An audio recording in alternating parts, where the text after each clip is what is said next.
Bandwidth for changelog is provided by Fastly. Learn more at fastly.com. We move fast and fix things here at changelog because of Rollbar. Check them out at rollbar.com. And we're hosted on Linode servers. Head to linode.com/changelog.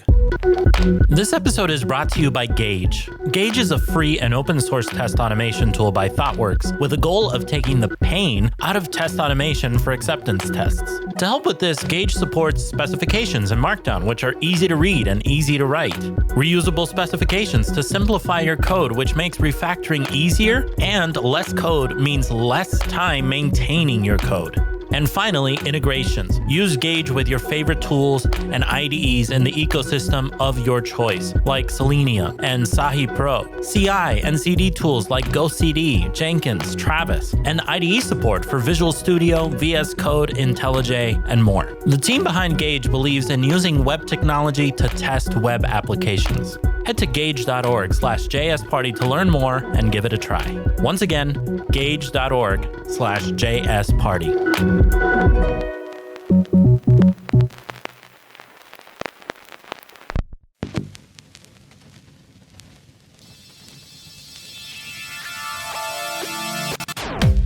Welcome to JS Party, a weekly celebration of JavaScript and the web. Tune in live on Thursdays at 1 p.m. Eastern, 10 a.m. Pacific at changelog.com/live. Join the community and Slack with us in real time during the show at changelog.com/community. Follow us on Twitter. We're at JSPartyFM.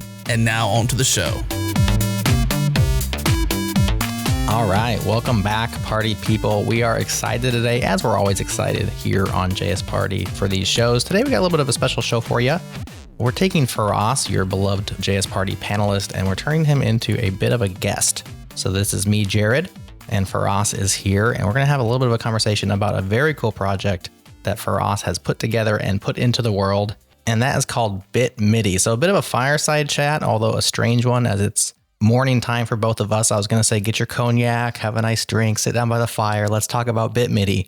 But that just kind of doesn't feel like what we're doing here today. Either way, we're going to have fun. Feross, what's up, man? What's up, Jared? How's it going? Going very well. Going very well. Hey, I've been thinking about this show a little bit this morning and just what we're going to talk about with BitMidi. And before we get into the nitty gritty of what it is, how you built it, why it's cool, why MIDIs are rad, all that kind of stuff, I want to talk about you a little bit because, you know, we met back in 2016 when we had you on the changelog, and we learned a little bit about your history with school notes and some of the ways you were making money kind of on accident, kind of on purpose, and how you got into the open source game and how you do kind of all the cool stuff you do around WebTorrent and these things. And I wanted to catch up with that and maybe have the JS Party listeners who haven't listened to that show, by the way, if you want to go deep into Feross's history, go back and listen to that episode of the changelog. We will link it up in the show notes. I can't remember which episode it is off the top of my head.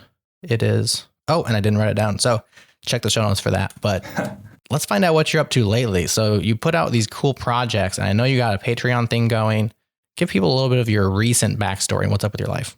So I don't know if you heard the most recent news of all, but I actually just started my master's degree a couple weeks ago. Really?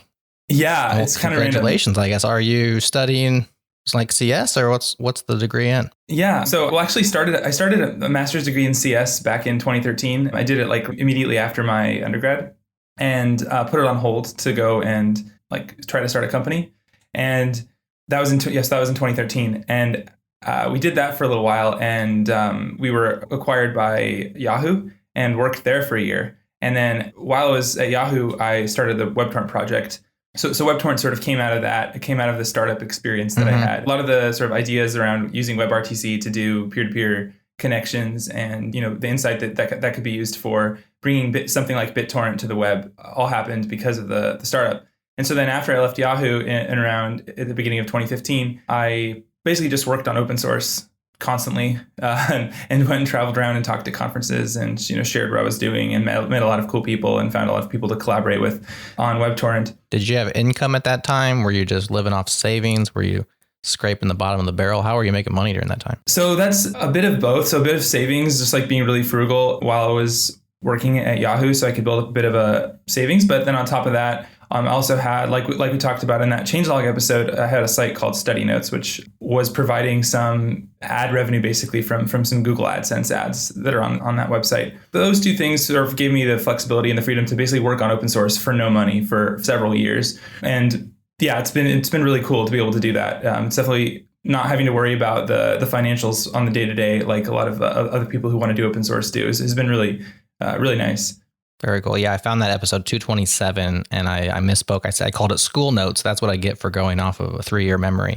But Study Notes was that project, and that's very cool that you got to do open source for so long. Now you also, I don't know, somewhat recently, maybe a year ago, you do have Patreon support. You do have a few other things going on. Tell us about that and then how you decided to go back to grad school. Yeah, so with the Patreon, I was sort of getting interested in open source funding, and everyone's been talking about open source sustainability. It was sort of top of mind, and so I was thinking about, is there anything I can do to help solve this problem for people? And I just became kind of interested in it, and as a way of investigating whether there's some idea I could come up with that would help all open source maintainers, myself included, but also like a lot of my friends. I thought I'd explore a couple of different ideas. So one of them was, is Patreon actually a solution that we could use to solve this problem? And so I thought I would try to do a Patreon and see what it's like, and how much work it is, and whether it would be possible to actually get to an amount of money where you could actually just work on open source from it. So it was honestly mostly just an experiment. And I've tried other experiments since. I made this thing called Thanks, which you can run a command in your node project, and you run npx thanks, and it'll look through your whole dependency tree and figure out which of the packages that you're depending on are created by authors who are looking for donations currently. So that's pretty cool. Yeah, that's awesome. I remember logging that back when it happened. Hanging out on Patreon for a second. I mean, you say this is an experiment. Do you have results? Did you test a hypothesis, and what's your experience with Patreon in terms of the experiment, and what are your thoughts on it? So I think it's actually really hard to recommend Patreon as a general solution to solving sort of open source funding, because it requires it requires a lot of work. First of all, just to create the page, and you have to kind of have a bit of a ability to do marketing, I guess, to be able to sort of pitch why people should support you. So that's one thing. And not everyone wants to do that or is good at that. And then I think the people I've seen who've been most effective at being able to get to, an amount of money where, they could actually say okay, I'm going to work on open source part-time or full-time. I would say that's at least a few $1,000s a month. But even, here's the big problem with this. The problem is people are talking about open source sustainability, as if it's this thing where if you could just get to break even where, you're barely making ends meet, that somehow that's a good thing, because now you're sustainable. But a lot of us who are doing open source could go get a job and be really, really well compensated doing that. And so it's really not an ideal goal to just try to get to sustainability. The goal should be profitability. And that might not sound good to a lot of listeners, because they might think open source isn't about profit. But I think I think Kyle Mitchell, who's a lawyer at NPM, said this really well. He said if you're making a profit, that's a sign that you're not being exploited. So just from if you imagine if you had a job and you were just barely making ends meet, it's really not. It's not a good position to be in, especially when the work you're creating has a lot of value to a lot of companies. And so anyway, I just think that the bar should be raised a little bit to more than just I can my savings isn't being drained while I'm working on this software for people. But anyway, that's besides the point. So to answer your question about the sort of the Patreon, I think there's only been a few people maybe 10 or 20 programmers that I know who've been able to sort of breach that $1,000 per month barrier. And most of them already had sort of existing Twitter followings where they could just sort of reach out to all those people. And also the other thing that's weird about that is you don't really want to be asking fellow programmers, fellow open source people to fund you. It's really really what you want to do is ask companies. And so the whole thing is kind of weird. All the rewards I offered on my Patreon, for example, were all stickers and things that I knew that other developers would want. But I realized after the fact, I actually would rather just be taking money from a few companies who are using my software than trying to ask for support from all these people who really shouldn't need to be supporting me. A couple of quick thoughts there, and we'll get back to the main course here because. As you know, with the changelog, I can talk about this stuff all day, and I'll tend to. So I'm cutting myself off as well. But 2 thoughts to add to what you're saying there. On the sustainability side, I think I agree with you 100% that we shouldn't have the goal of sustaining, like survival shouldn't be the goal, like thriving, right? So like open source projects should thrive. They shouldn't just survive. And so I agree that we should raise that bar. And then secondly, there's a celebrity culture on the web, which translates into programming and open source, where we look at successful people and then we try to turn that into a model. And I mean, this happens on YouTube all the time. If I can just get to 100,000 subscribers, or, I can be a YouTuber and I can YouTube all day, or I can stream on Twitch all day. And we look at these extreme outliers as examples and instead of as outliers. And so it's very difficult to get there. But we tend to say, well, this person did it, and so can I, which doesn't mean you can't. It's just like that doesn't make it easy or sustainable as a model that you should follow. So all good points. Real quick, let's touch back on the grad school thing, and we'll close that loop, and then we'll get to BitMidi. Yeah, so I just thought it would be fun. Actually, I don't really have much of a reason for why. I figured I love that. if I didn't go back and finish soon, then I probably would never finish. And I think there's a lot of classes that would be fun to take, and yeah, I just decided to do it. So I'm also TAing a class while I'm here. So there's this really cool class that's on sort of like low level computer systems, C++, and so it talks a lot about like file systems and how that those are implemented and stuff like that. And it's going to be fun to help teach that and get back some of my skills, which are really rusty in that area. Yeah, I don't know. I don't really know what else to say about it. It just is kind of a spur of the moment decision too, to be honest. Like 2-3 weeks ago, I just woke up one day and I was like, I should go back and get my degree. And then I contacted the CS department and found out that I just had to fill out a 1-page form and they could reinstate me, because it had been so long that they actually deleted me from the system. They were like, you're not coming. Ooh. You're probably not coming back to finish your degree. It's been 5 years. They've given up on you. They gave up. Yeah. But they were wrong, because I came back. Well, I just have to say that the answer of I just thought it would be fun is such a Feross thing to say. I feel like that can maybe be your tagline or your motto, because so much of the projects that you put out, I think in me, it invokes just the joy of programming and creating things. And I always feel like the Joker on the old, not the recent Batmans, but the old school Batman, if you remember that one from 1990. Where he says, where does he get all of these wonderful little toys or something like that? He's just kind of in awe of what Batman pulls out of his belt. And so when you release BitMidi and these other projects, thanks as well, which I thought was really rad.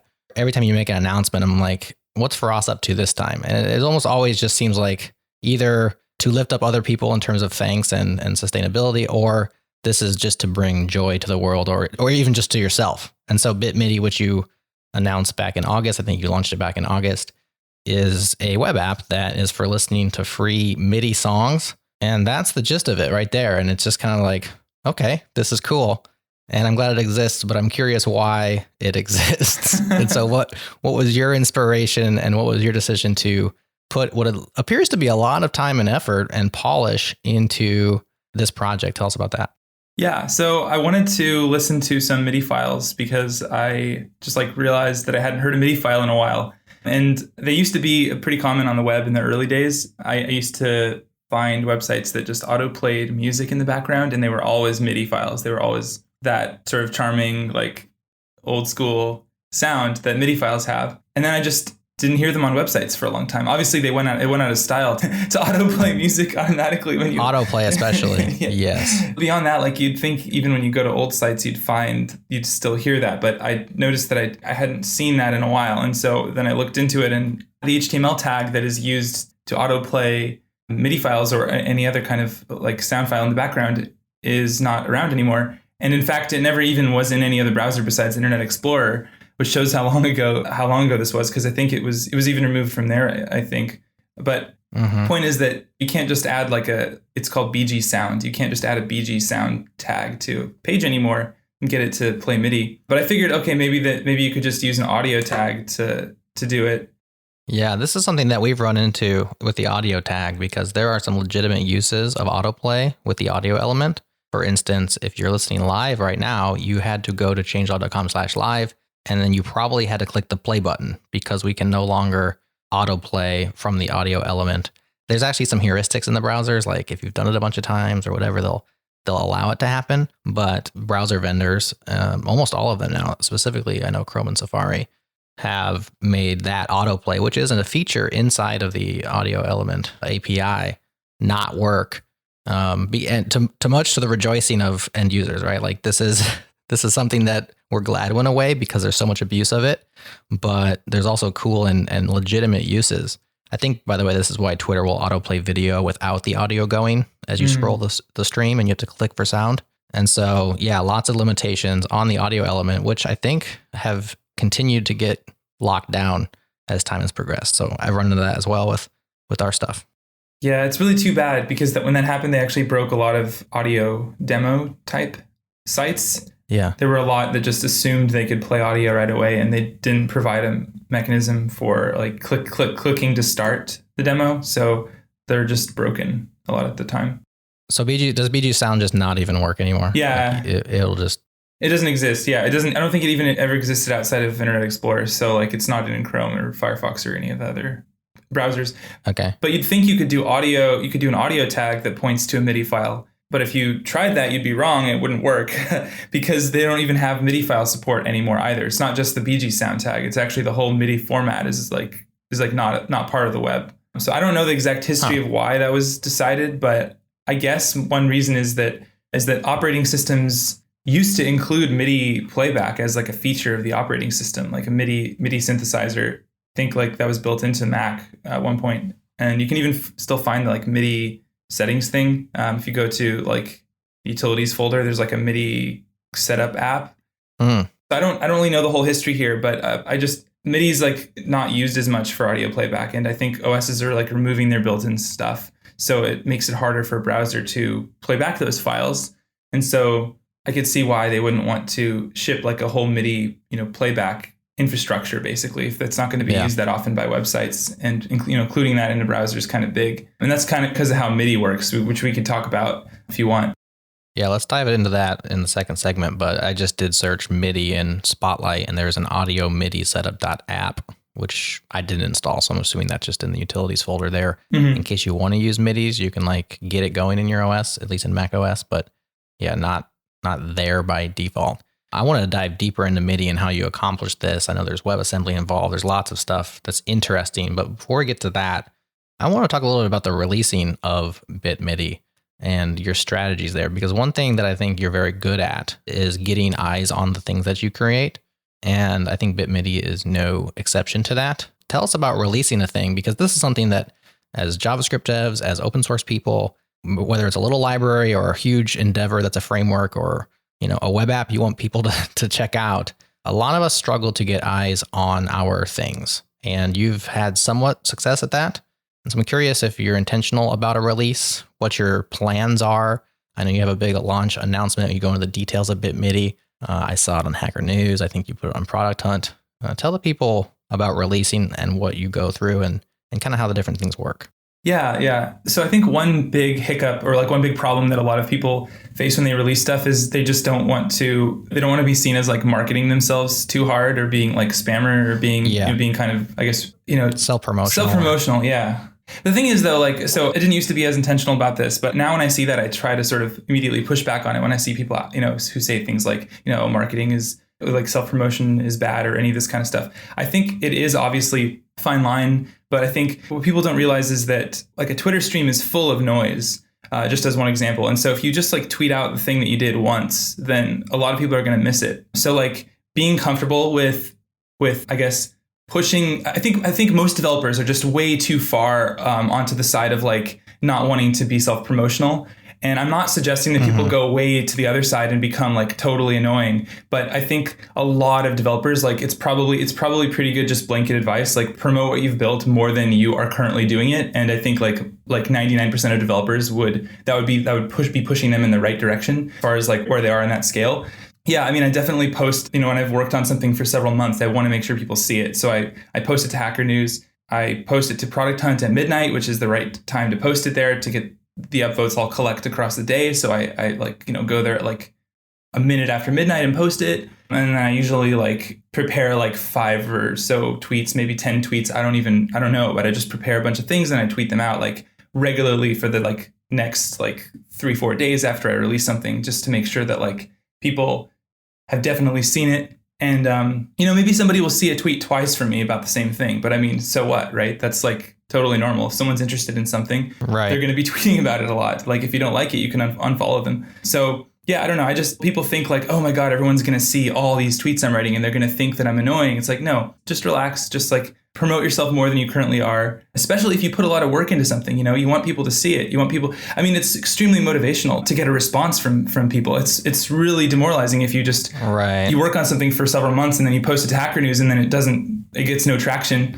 And then you're like, oh, I guess no one cared. It's like, no, maybe people just missed it. Like maybe you should post it again. Maybe you should go to Reddit and post it on a bunch of different subreddits that you think people would find it interesting. Just try different groups. Like, for example, with BitMidi, I thought it was going to be a hit with people who are looking for nostalgic type sites, like looking for, I don't know. I didn't really know if this is even a real niche, but I just thought like, okay, people, like I built this because I wanted to listen to MIDIs because I think they sound cool and I missed them from when I browsed the internet in the early days. I thought that was going to be the audience, but actually MIDIs used a lot by musicians for, for talking to their instruments. It's like the sort of protocol that, and we're going to get into this later, I guess. But I found out that like I just on a whim posted it to this subreddit called We Are the Music Makers on Reddit. And it got like, 200, 300 upvotes there. And I did not expect that at all. I just posted it there on a whim. And so, your audience might not even be who you think it is. And you sort of have to just kind of shotgun approach, like try putting it in front of anyone who might possibly like find it interesting and see what they say. And, maybe you can adjust sort of who you're building it for based on that.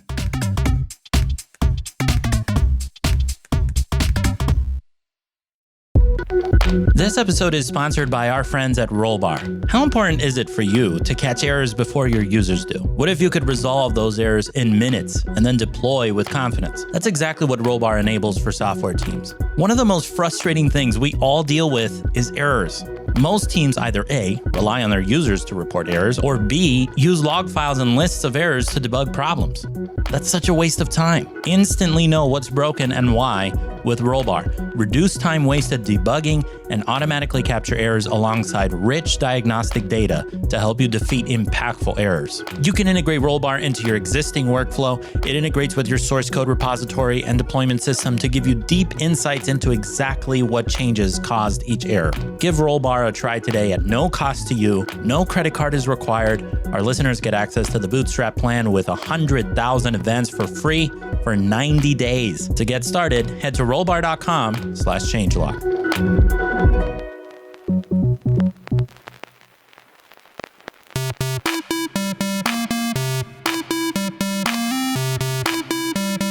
Well, thinking about the Jordan Eldridge who did Winamp 2.js and has had huge success getting that in front of lots of people's eyes. BitMidi reminds me of that in terms of what that was for the listener is a HTML/JavaScript re-implementation of Winamp 2, which was a beloved audio player by many, especially in the earlier days of the web.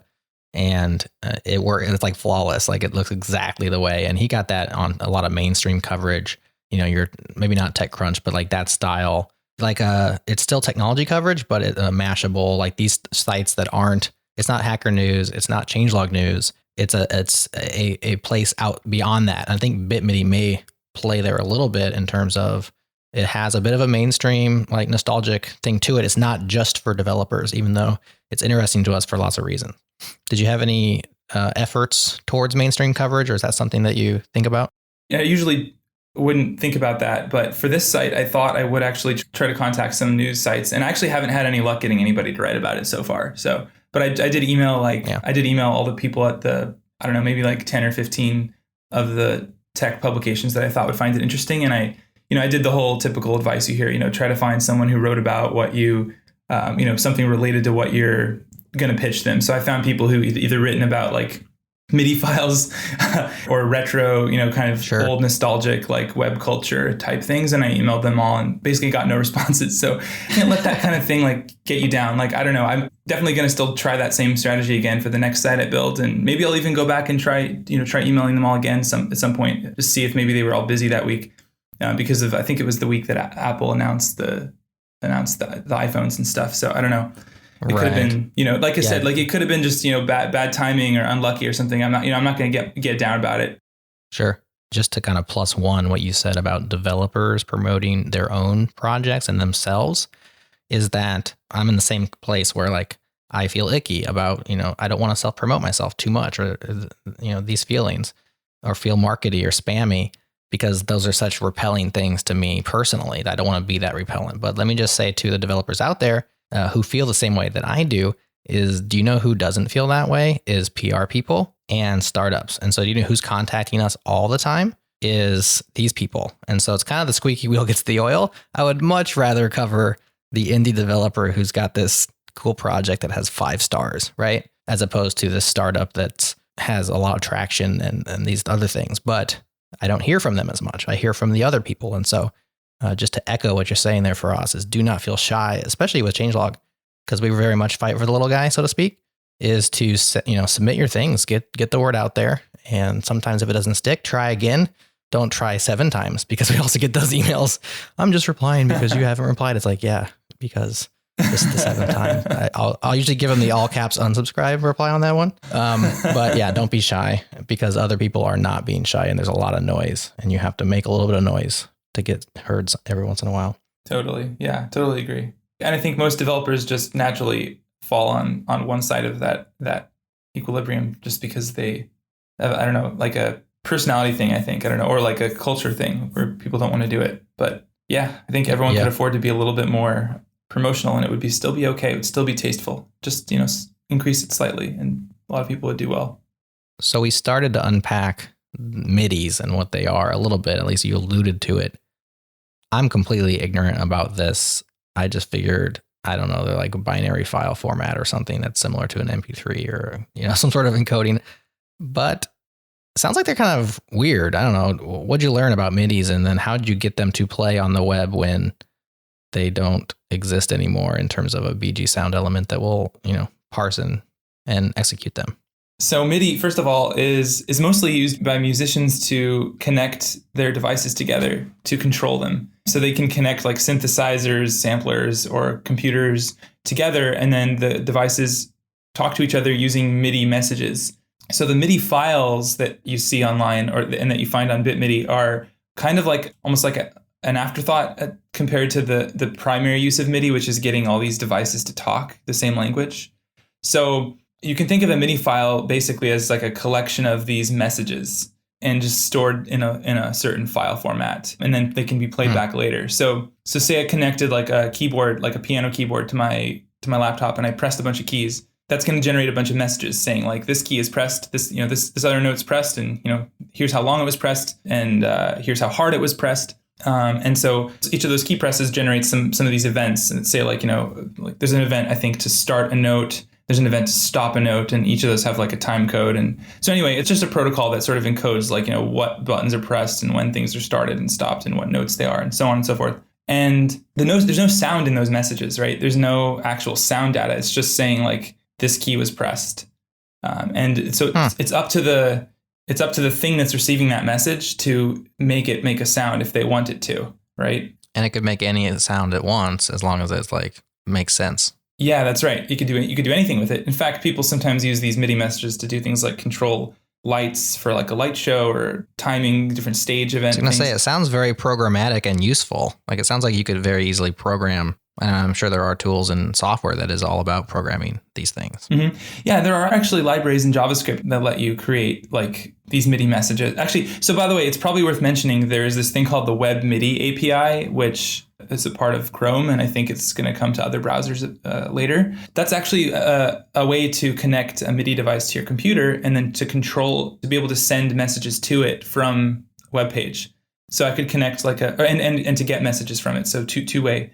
So I could connect like let's say like a piano keyboard to my computer and then play some notes on it and then capture those in a web page and then, play some sound from it or record which keys were pressed. It's almost like similar to the web USB API, but it's specifically for MIDI devices and supports like all the little MIDI messages that you might send and receive. But I'm not an expert on that. We should probably, if we want to find out more, we can talk to Rachel, because I know she's been playing around with web MIDI quite a bit lately. So yeah, so that's a little bit about like MIDI and MIDI messages and stuff. But MIDI files are just collections of these messages which have been assembled together. And then it's almost like when you play back a MIDI file, what you're really doing is you're like kind of it's almost like there's a fake instrument that's generating all those note presses like after the fact, but it's like you're playing it back. To actually make the sound, you need to have something that listens to those messages and actually can get the sounds of the instruments that are required and be able to play the notes that are coming through those messages. So gotcha. You literally have to have what's called like a sound set or an instrument pack. They have different names, but basically you need to have like someone's gone and recorded like what every note on a piano sounds like when it's played and what every note on a trumpet sounds like when it's played. And for every instrument, and then put these into like little files that are called the sound set. And then you combine that with the MIDI file to actually play the sound, to play the song back. It's almost like a runtime for the instruction set. It's like without this audio runtime, this set of actual sounds to instruct, the instructions can't do anything. But you could swap those in. So maybe the exact same note on a piano versus on an organ. Maybe it's the same exact note. You swap in the organ and you get the organ sound. That's totally right. And it is that's cool. I did not know that. Yeah, so that's sometimes why if you played back a MIDI file in a different music player, why it would sound different. So if you go to BitMidi, like the file sounds one way, but if you go to like you play it in VLC, it'll sound different, and so on and so forth. And that's because the instruments are going to be different. The instruments that are built into each of those programs are different. So yeah, it's kind of strange, like how there's no sound wave inside the MIDI file. It's just like it's almost like digital sheet music. It's like you need to have somebody perform the sheet music to actually hear it. Right. That's a good way of thinking of it. So you downloaded these 100,000 MIDI files, a zip file or something of all these files, which are just the instructions. And then how did you get from there to bitmidi.com, aside from the whole web app side, but the actual just playing of those? What was your process to get that done? Yeah, so I had mistakenly thought that there was like no way to play back these on a modern computer. Well, at least in an easy way. So I didn't realize VLC could actually play MIDI files until after I built the website, because I got really. Did you not try? Or? No, I did. I tried. I swear I tried, but I just forgot. I must have tried like a couple of files that VLC couldn't understand, because I distinctly remember being like disappointed. I thought VLC could play everything, so I was like, what is going on here? But then I figured, okay, maybe MIDI is kind of a weird format because they need to have this like instrument sound pack, and they just probably, I assumed they had decided that, it's not a real like media format because it requires this like instrument set to play back the sounds. So I figured maybe VLC didn't want to include it for that reason, but I was wrong. Yeah, no. So in some sense, the whole BitMidi like site, the whole reason why I made it was so I could play back these files, because I thought it was too hard to play them back because VLC couldn't do it, and QuickTime can't do it anymore, and all the free programs that supposedly could do it looked really sketchy. I mean, there were no websites that I found that could do it. Yeah. So I was like, oh, okay, fine. I'll just go mscript in. I'll go and basically take something that's written that can play these back and compile it to JavaScript. That was the whole approach I took. So what did you find? And then you compiled it to WASM, I assume, and that's what's currently being used on the site? Yeah, so there's a C library that can play back MIDIs. It's called lib2midi, and you can get a command line. I think you can even install it on Homebrew if you're on a Mac. You get this command line program called Timidity, and you can pass it like an argument that's the MIDI file you want to play, and then it'll play it. And it sounds pretty good. You got to give it an instrument pack, so that it can play it back. And then I found the the library version of that, which takes in the MIDI file and the instruments, and then produces like a wave sound as output. And I was like, okay, I need to compile this to WebAssembly, which I had never done before because I don't know, I'd never had really a need to use WebAssembly or mscripted for anything. It's kind of like just not something for whatever reason, not something I ever needed to do until now. But yeah, so like one of the like main things it's for, a lot of people talk about how it's for performance, and that's certainly like a thing that it's good at, and it's a lot of people talk about how it'll let them finally stop writing JavaScript, which is less true than they think, because I think we're going to still need JavaScript for a long time. But the main thing that I think makes it cool is that you can take code written in other languages like C that you don't want to have to port to JavaScript and just be like, okay, now it runs in the browser. That's the thing that I use, the aspect of it that I liked a lot. So I'm thinking about your old moniker of a mad scientist, and I'm kind of imagining, Dr. Frankenstein. The first time he plugs all those arms together and the monster animates, and that feeling of like, I hacked this thing and it's amazing. Like, look what I have created. Did you have any aha moments? I'm imagining the first time you heard that sound out of your browser window of the MIDI actually playing after you've used Mscripten to compile this lib2MIDI into a WebAssembly thing, and then you've wrapped that and called it, and then here's the file. Was that a pretty awesome moment when it finally played? Yeah, definitely. There were other websites that had attempted to build like a JavaScript MIDI player, but they all had like certain problems playing back files. Like they were missing instruments. They seemed sort of Hello World type things. There was one that could play back only piano instruments. There was one that turned all instruments into pianos. So if you had like a song that had like 10 different instruments, they would just all come out as piano, which didn't sound good, obviously, because you don't want your drums to come out as piano key presses, for example.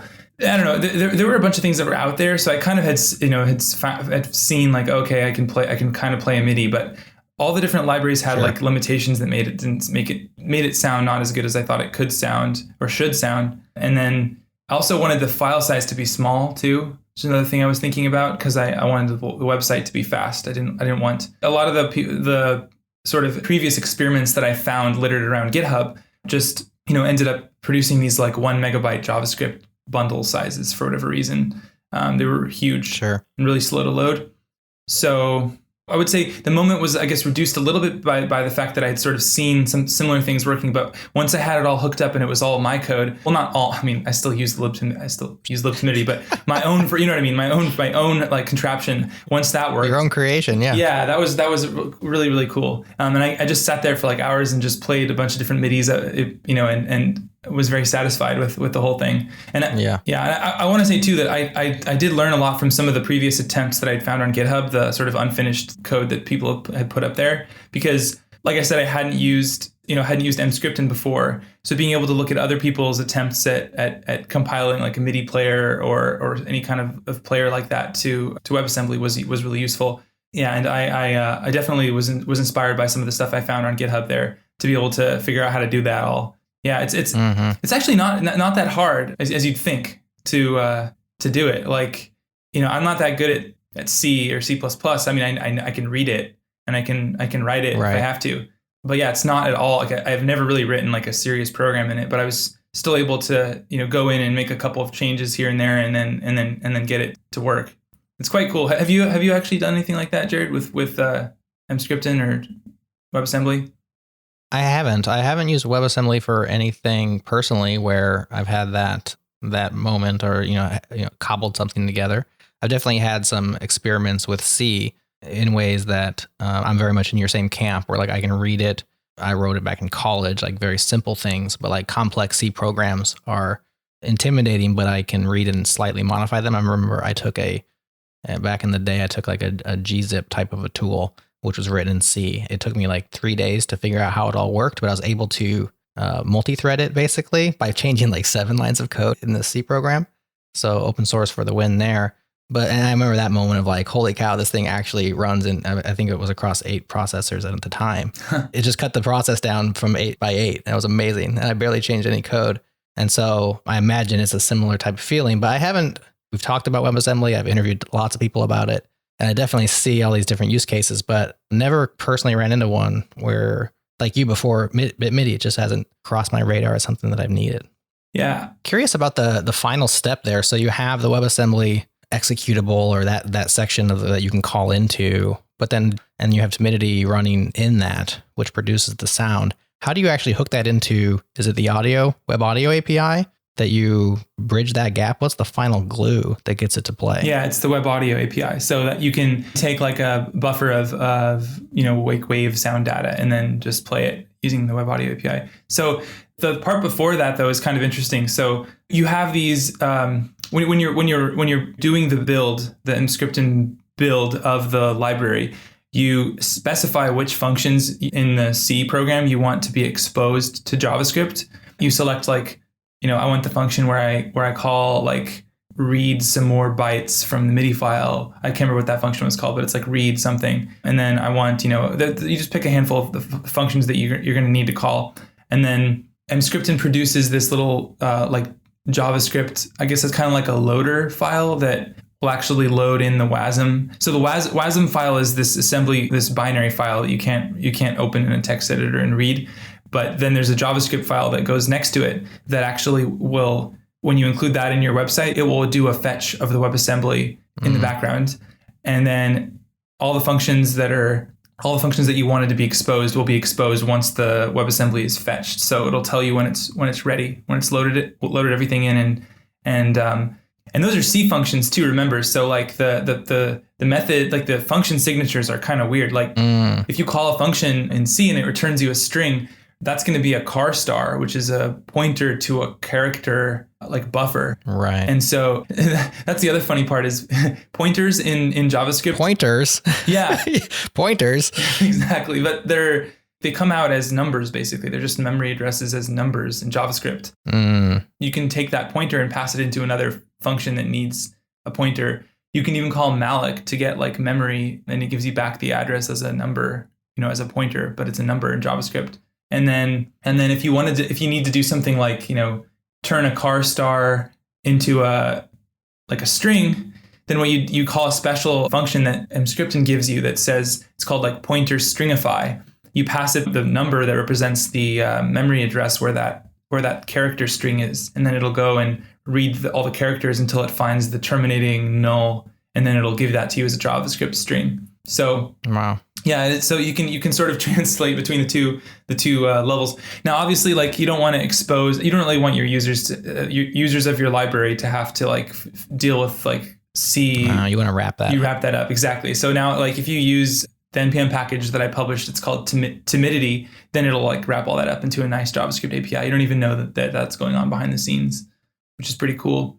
That is cool. Pretty amazing that all this works at the end of the day, isn't it? Like when you think about all the intricacies of how these things work together, it's kind of awe-inspiring. The part that blows my mind is how people port like giant games that are like huge code bases, and they port those over to WebAssembly. That's the thing I don't understand, because I mean, just doing this, like there were certain function calls where it was calling like file system read, like it was reading a file off the file system to be able to find those instrument sounds. Because the way the program works is, it takes in the path to the MIDI file. It takes in the path to the folder where all your instruments are. And then you can give it the MIDI data by like passing that in through a function you call. But it'll itself go and read the instruments that it needs from the file system.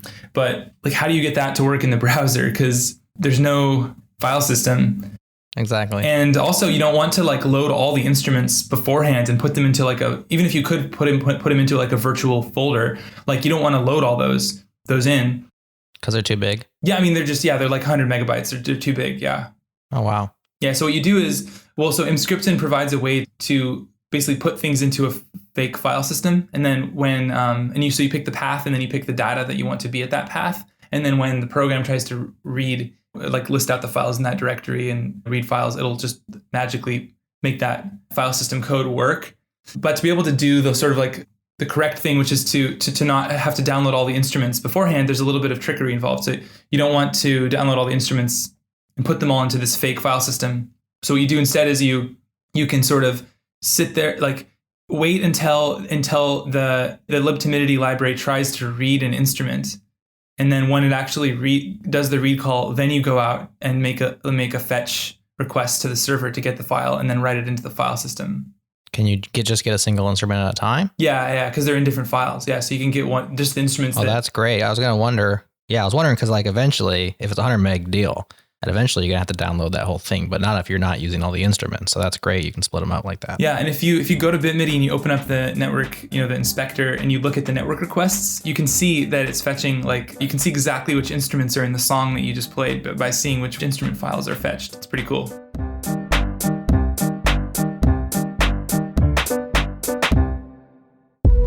This episode is brought to you by DigitalOcean, the simplest cloud platform for developers and teams. Deploy, manage, scale faster and more efficiently on DigitalOcean. Managing infrastructure is easy for teams whether you're running one virtual machine or thousands. Use our special link to get $100 credit for DigitalOcean and try it today for free. Head to do.co/changelog. Once again, do.co/changelog. So I have some pretty awesome news to share. We are now partnered with Algolia. If you've ever searched Hacker News, Teespring, Medium, Twitch, or even Product Hunt, then you've experienced the results of Algolia's search API. And as we expand our content, we knew that one day we'd have to either roll our own search solution on top of Postgres, or we could partner up with Algolia. And I'm happy to report that phase 1 of our search is now powered by Algolia. We're able to fine-tune our indexing, gain insights from search patterns and analytics. We can create custom query rules to influence ranking behavior, as well as improve our search experience by adding synonyms and alternative corrections to queries. Sure, we could build search ourselves, but that would mean we would be busy doing that instead of shipping shows like you're listening to right now. Huge thanks to our friends at Algolia for working with us. Check the show notes for a link to get started for free, or learn more by heading to algolia.com.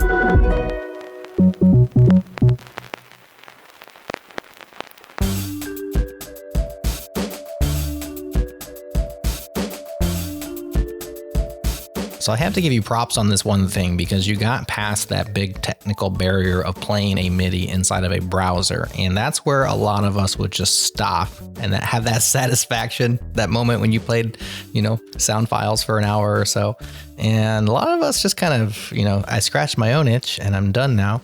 And there's no more reason to finish this project. But you didn't do that. So you powered through and you've wrapped it in a very nice website. And so there's lots of ins and outs of the web app, Preact. Tell us all about the experience of BitMidi. Of course, it's all open source code, so we'll link up the code base in the show notes for those who want to go poking through it.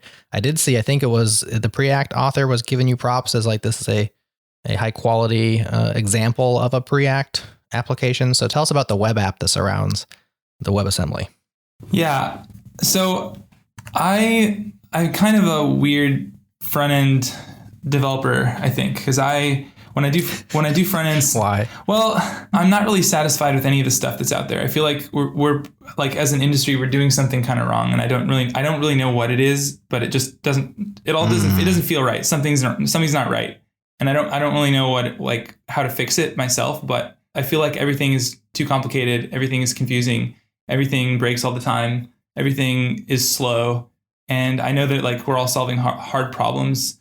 And, there's a lot of stuff going into websites today that, wasn't there before. And so, this stuff is still being figured out. But I didn't want to use one of those sort of off the shelf things. And I wanted to kind of piece together my own, web framework. Your own Frankenstein. Yeah, pretty much.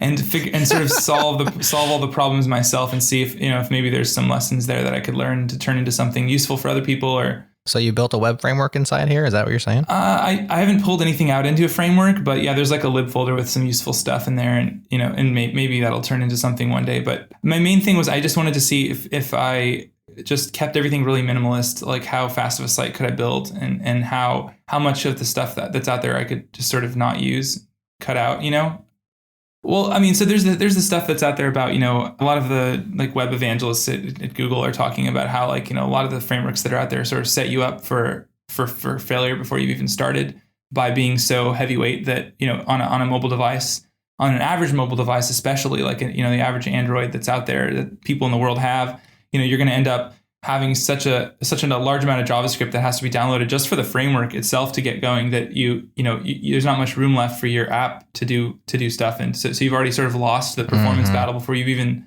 built your app, just because you selected a framework that's too big. So that's something that I care a lot about, because when I was working on WebTorrent, I traveled a lot around the world to different conferences and things. And I always used this free data plan that I got from T-Mobile, where you get free international data in a bunch of countries, but it's limited to, I think it's 128 kilobits per second. I think they might have upped it to 256, but it's basically dial-up speed, a little bit more than dial-up speed.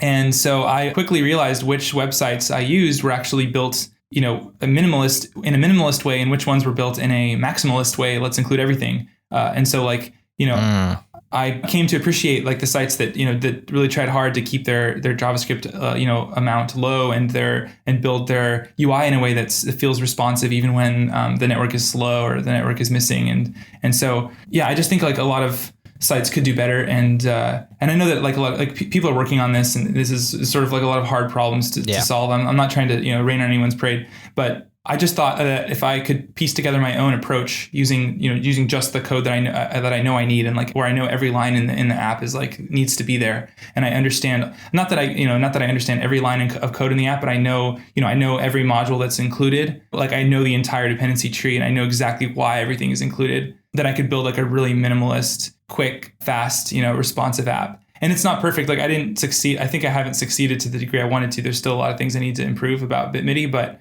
it's close. I think it's close. It's pretty good.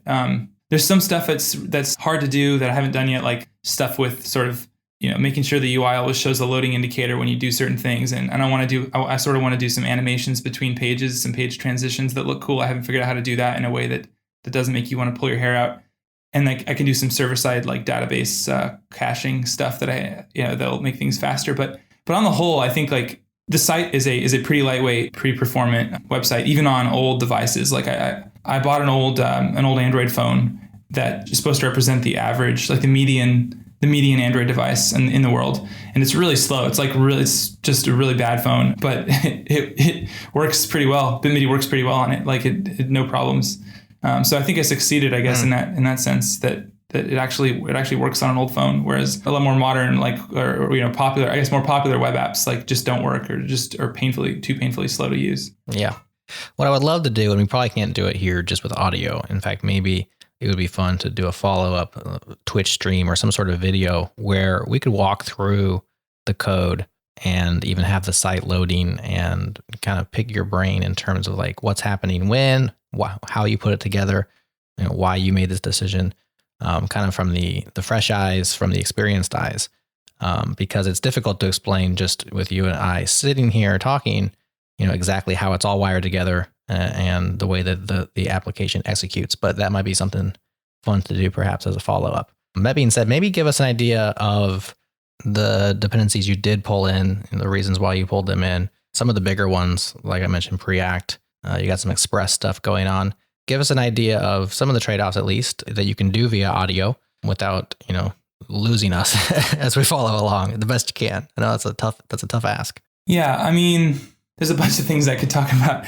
So like, I'll just maybe throw out a few things. So like one thing I wanted to try on this site, by the way, I just want to be clear. I'm not recommending anyone do what I've done. Like if you're not interested in all the details of like, of every dependency in your tree, then it's totally, you shouldn't do this. Like you're going to waste a bunch of time going down, like figuring out how to do all this stuff. And in the end, you're probably going to have like a bunch of bugs that you didn't realize that you needed to fix. And then actually, by the way, speaking of that, like I actually understand a lot of the design decisions and the things that I was complaining about before after having to implement my own. I was like, oh, my version is so much simpler than the thing that, the thing I didn't want to use before. Isn't that nice? But then like a couple weeks go by and then I realized, oh God, like there's actually a huge problem with the way this is designed and it's not handling some edge case. And so I realized now why their design was more complicated. And then but at least now like, and that happened over and over again. So then in the end, I kind of got to something that's almost like the same as the thing that I didn't want to use, but like I understand all the decisions that went into it now. So that's, I mean, if you're interested in that, like that can be fun, but I wouldn't recommend, necessarily doing this unless you're interested in learning, spending a bunch of time. So I just wanted to preface that with, so that people don't tell me, this is an unpractical way to build an app. Why are you recommending people do this? I'm not recommending people do this. Yeah. So that said, the reason why I asked it that way is because of Jason Miller, Preact developers, vouching for it as a good example. Even though you're saying here, like, you went down a lot of rabbit trails, you did things yourself that you probably could have pulled in, you made bad decisions. Hey, we all make bad decisions as we go about building stuff. That's just kind of what we do. And you can always look back and say, I could have done it better, or, I spent too much time figuring this out. And so the idea is just to, hear about that a little bit, maybe some of the trade-offs you made along the way. And even if people aren't going to look at this and say, this is how I must build my next web app, they could look at it and say, this is an interesting, different way to build a web app than I'm used to. And so what would be some of the things they might look at that you did that could be informative or at least experimental. Yeah. So one thing I wanted to do was make it so that I transpiled the minimum amount of code.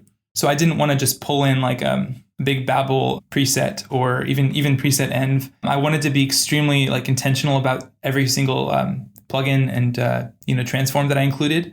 So I only transpile JSX out of the code base and a couple of features like class properties, object rest spread, and optional catch, which is when you can do a try catch and you just omit the error in the catch. So just a few little syntactic things which are going to come to JavaScript eventually, but which don't work in the latest version of every browser. So my goal was like, I need it to work in latest Edge, latest Chrome, latest Firefox, and latest Safari, and same thing with mobile Safari, mobile Chrome. But that's basically it. I don't care about any other browser. So that's probably not practical for some people, but if you make that your goal, then you can have a really quick Babel build that just does minimum amount of stuff and also avoids bloating your code with a bunch of polyfills and framework library code that's not going to be used. So that's kind of cool. And there are approaches to make it work where you sort of have like two builds and, you can sort of give the non-transpiled code to new browsers. And I looked into that, but in the end, I just said, this is a hobby project. I'm just going to support new browsers. I'm not dropping support for anybody who, the site never worked for an Internet Explorer user, so they can't complain. It's not like I'm removing support. It just never worked for them in the first place. So that's one interesting thing I think that you can consider doing and I think it's actually pretty good recommendation, because a lot of times now the new syntax is actually as fast or sometimes faster, and it's certainly oftentimes less code than the old way of doing it. So it's like less bytes on the wire, which is pretty cool. How are you measuring this? Is it Lighthouse scores? Are you looking at your bundle size and just like trying to keep it below a certain kilobytes? What's your measurement for success or failure with regards to some of these goals? Lighthouse score has been the main thing I've been using, because it's not enough to look at bundle size, because the bottleneck a lot of times these days is actually the time it takes the JavaScript to execute, or to parse and then to execute. So if you send down a bunch of JavaScript, even if it never runs, there's going to be a big parse time there. Or if you gzip your JavaScript and you're like, oh, look how small it is, but it ungzips to a bunch of code, it's still going to have to parse all that code. So the gzip size is actually kind of misleading in some ways. So you can look at Lighthouse and see what the time to first paint is and the time to first interactive is, and that's a much better gauge of like how quickly does the user see something, and then how quickly can they actually interact with the site. And the main thread is not busy with processing all the JavaScript. So those are two really useful tools. Google has a website you can go to actually where you can put in your domain, and then you can see historical real world user metrics. So they're actually gathering metrics from like people who've opted into metrics in Chrome that shows how quickly your website loaded, how quickly the first paint happened, and how quickly it was interactive, and all these various data points. And they're gathering this for every like one of the top like websites out there. So not even top websites, even things like BitMidi are in the data set. So basically, you can look at and see, if you access this data set, you can see how real users out there, who are using Chrome are actually experiencing your website. And so if you improve it, you can see like in the new data for the next day or the next month, you can see like how much more quick your site has become on real users' That's computers. Awesome. Yeah, it's really cool. So back to the Preact really quick. Like Preact is really cool because it gives you almost all the like, conveniences that you want from like a front end like web framework. You want to be able to, like, let's say you like JSX, you want to be able to use that and be able to, like develop in a sort of React style where you have components and where you have props being passed down through them, and you have, maybe some context or whatever, you can pull components off of NPM. Like you get all that with Preact, but it's like a tenth the size of React. So that's pretty cool.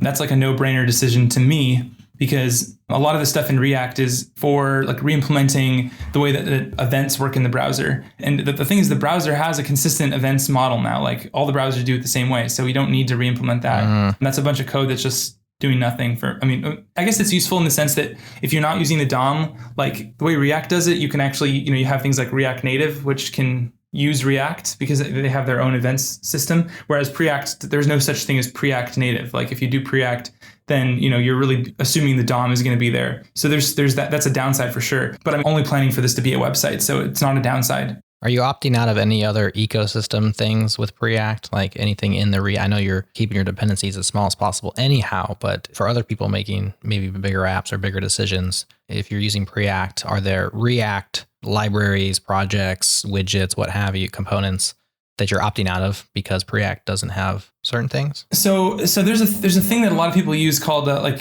Preact router. It's similar to React router, and I've never been able to wrap my head around that and like why people like that. I find it, no offense to the authors, but I just find it's not the way my brain works. Like I don't want to put my routes in HTML tags. I find that extremely confusing.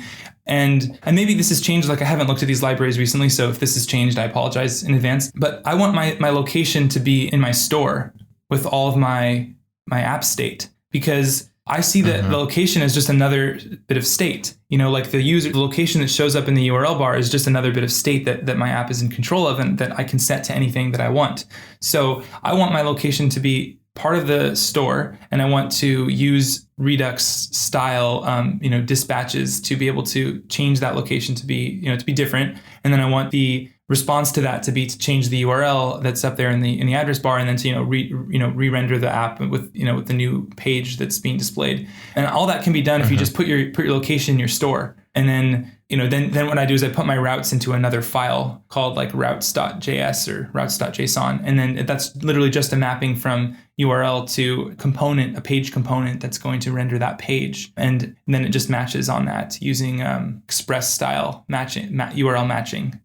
To me, that's a lot simpler. The idea is like, okay, now my state is actually in one place instead of being spread across these components or spread across these little weird, route elements. And now all the what do you call it? Now if you serialize that and you store that, you actually have all the things you need to reproduce the state of the app, because it's actually all in one place now.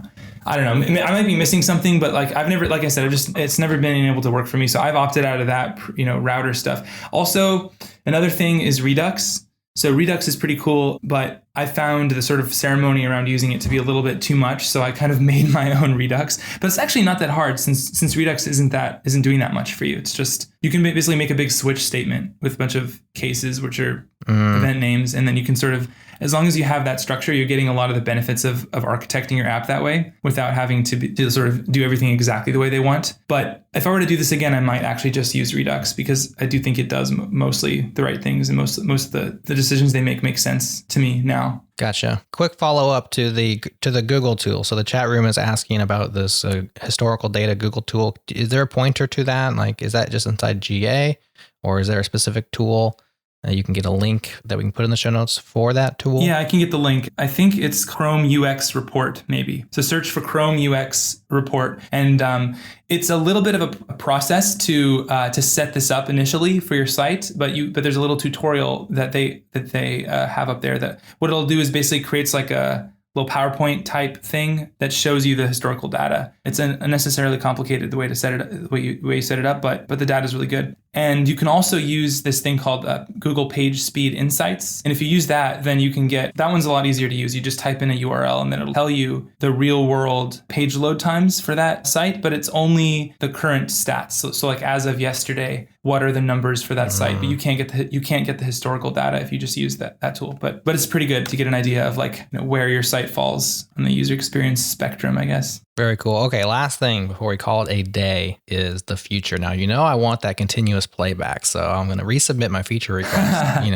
Once you give me that sweet MIDI, and then I go doing something else, don't stop. Just keep them coming. That's my feature request. But what else you got coming down the pipeline? What's the future of BitMidi look like? So, after I did all this, I realized that there's actually a different C library that makes the MIDIs sound better when they're played back. So I kind of want to go and script in a different library now. Yeah. It's going to take another few days of that. But better sound's always better, right? Yeah. So I think the sound could be better. I think it sounds kind of, there's certain instruments that don't sound that good. Like there's a clap instrument that's supposed to be like hands clapping, but it sounds like, I don't know what it just sounds so wrong in the current implementation. So I don't know whether it's the instrument that's off or if it's the MIDI player that I compiled, but I would like to try this other one. It sounds a lot nicer. It's called Fluid Synth. And I hadn't heard of it before, but someone on Hacker News pointed me to it, and it sounds really good. And there's an instrument pack for it that is, it's only 30 megabytes for all the instruments, which is nice. Really impressive. They're synthesized. They're not actually using samples, like recorded audio samples from the instruments.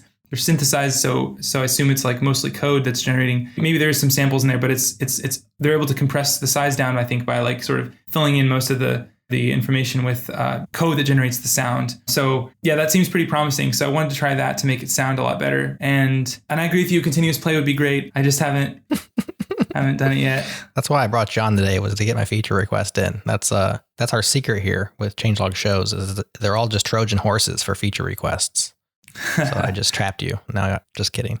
One of the things I was trying to do with this site, by the way, is like not fall into the trap of building it and then putting a bunch of time in and then finding out later that like that the site isn't going to ever get any users because no one cares. So one of the things I've been doing is like I have a couple of lists in my to-do list application where I say like, this is a feature that I'll do only when the site gets this many monthly users. So the continuous playback is in the section right now of 10,000 monthly active users. That's a feature that I'm like, I'll do that once the site gets 10,000 people using it every month. Before then, I'm like, maybe that one should be in there because arguably, that's preventing more people from using it, right? Well, I was gonna say that. I mean, okay, now I'm getting my opinion out there. That's probably one of the most sticky features because that's the reason why I probably like I go there and I'll share a link or whatever and we'll laugh about it and we'll be like, this is cool. Like I said, I like to hang out in the Zelda sounds, but if I could just have a list or even just a whatever and just have it keep like when it stops making noise, I forget about it. Yeah. It's in a background tab.